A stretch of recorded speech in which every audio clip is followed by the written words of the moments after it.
మృదు శబ్దానికి తపస్సులోంచి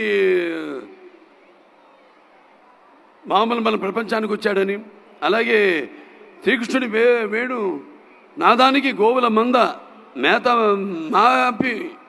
మాని మోకరిల్లాయని, అలాగే నేటికి నాదస్వర సంగీతానికి నాగ పాములు సైతం పడగలెత్తి ఆడడం మనం చూస్తున్నాం. ఇవాళ 4 సినిమాలు చేశాం.